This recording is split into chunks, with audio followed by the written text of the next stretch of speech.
Hey everyone, welcome back to the channel. This is Ninja Knight. Make sure you like this video, make sure you share this video, make sure you subscribe to the channel, and I have just added, and it will be in the link below, my new Patreon page.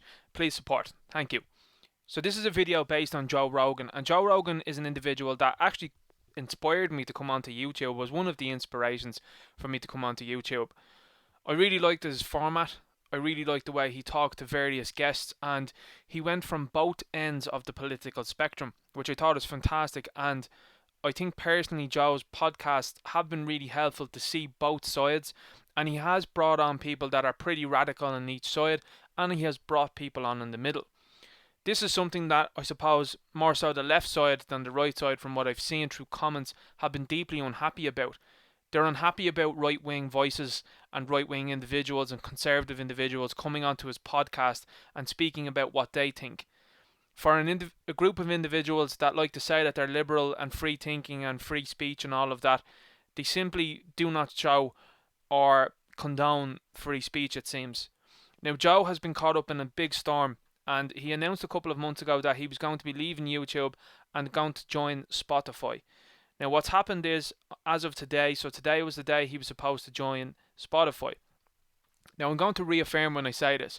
I'm a big fan of Joe Rogan. I'm a big fan of him, his commentary on UFC. It's very insightful, and I really enjoy his podcast. He's had household names like Robert Downey Jr., he's had scientists like Elon Musk, he's had wonderful guests on the podcast. He has had his friends on the podcast, the likes of Brendan Schaub, Brian Callen, Eddie Bravo, Alex Jones, characters that really made the podcast what it was. And as you can see from this video that's playing in the background, I mean, it's basically a who's who of some very big individuals. Jamie Foxx, Mike Tyson, fantastic Kevin Hart. So you just have to look at the individuals that have been on this podcast and the various different views that they've had, and I think it's been a beautiful thing.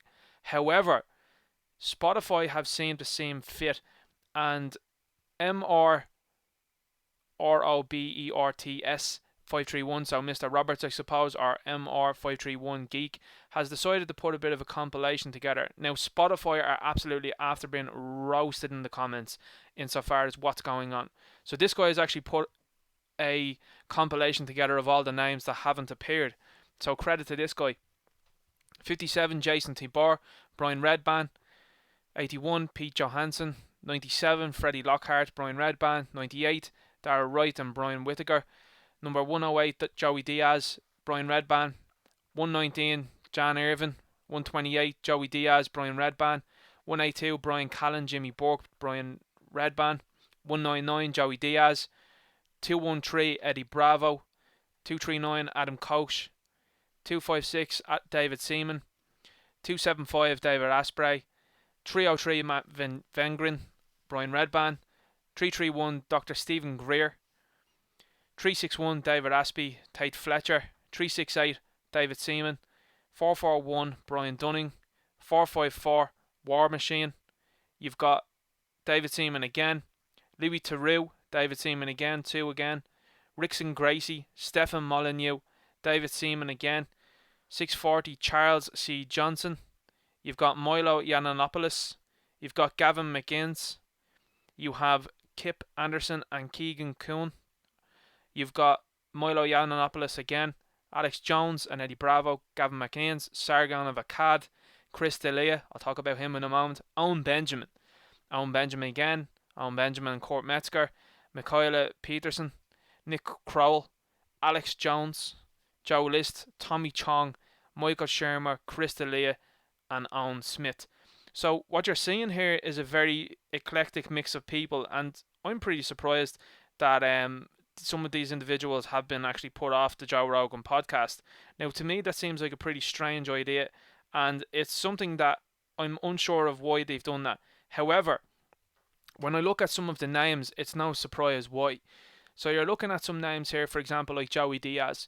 Now, Joey Diaz on the podcast, and for me, the podcast definitely reached a new level of celebrity when Joey Diaz was on it, because Joey Diaz used to talk about back in his old ways of dealing with growing up with a bad neighborhood, getting involved in bad things, and how he turned his life around. Now, he will admit that he's still under the influence of some booger sugar and stuff like that at times, But it's a fascinating story of an individual that was basically going to go nowhere and pulled it out of the fire. So I think he's an individual that really made the podcast for me, and it was all of the stuff that he's ever been on has been so interesting.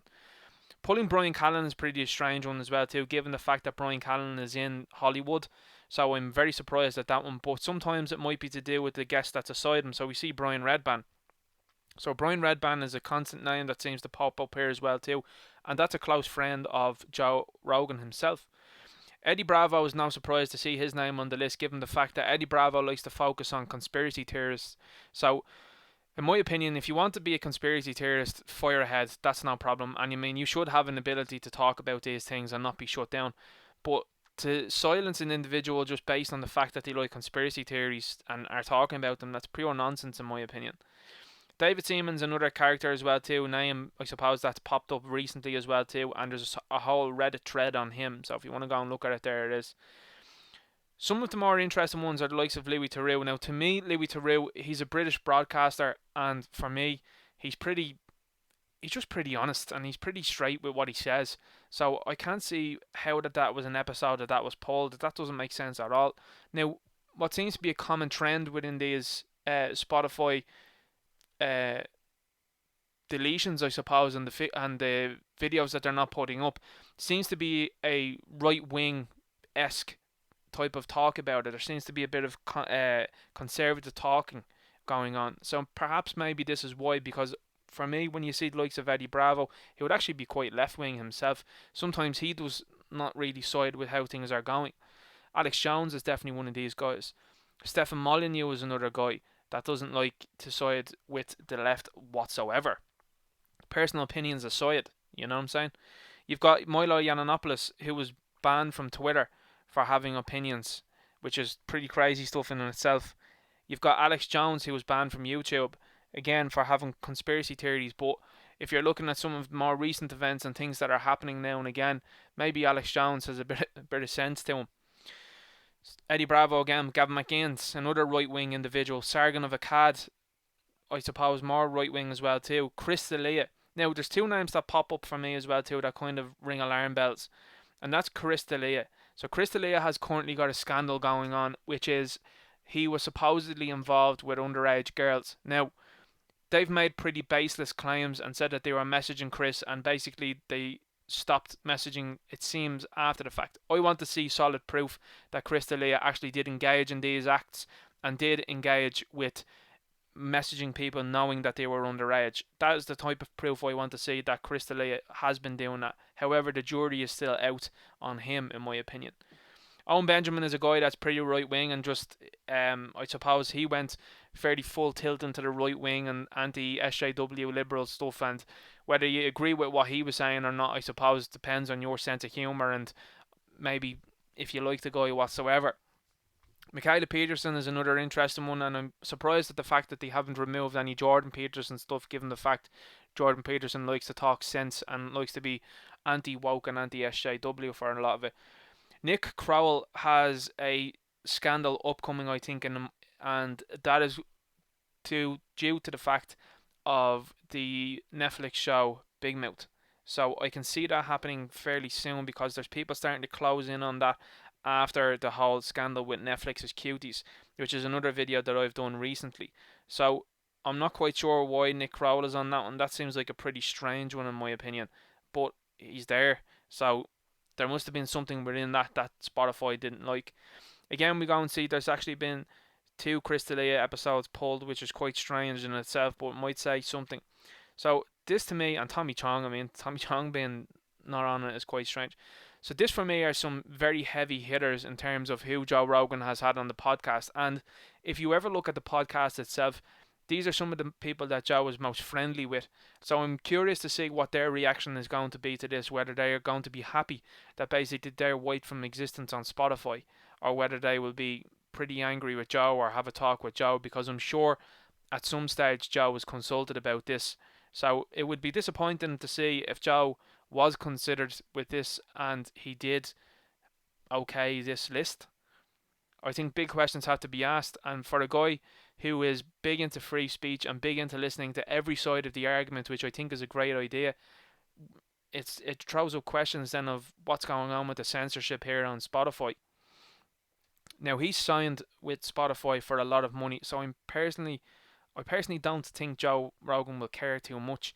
The videos are still available on YouTube until him and his company, I suppose, decide to either pull them down or delete them altogether. So then that leaves people in a precarious position of, well, are we going to see our favourite guests on Joe Rogan again? Because I'm sure if I was one of the individuals that was on this list and I felt fairly upset by this, would I go on the episodes again? Possibly not. So it's an interesting time, and I think this whole censorship thing needs to be brought to task fairly soon. Do I think people should be allowed to say whatever they want? Yeah, I think they should. I think people should be able to say whatever they want. Do you have to always agree with it? No. Do you have to always listen to it? No. But I mean, you go about that in different ways, whether you tell someone where to go, block them, mute them, delete them, whatever.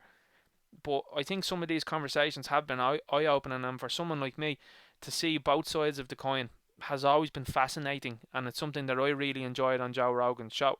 I didn't agree with every guest that went on it. I didn't agree with every guest on their politics whatsoever, but it was still an interesting watch, and it was nice to see how these people got involved with what they did.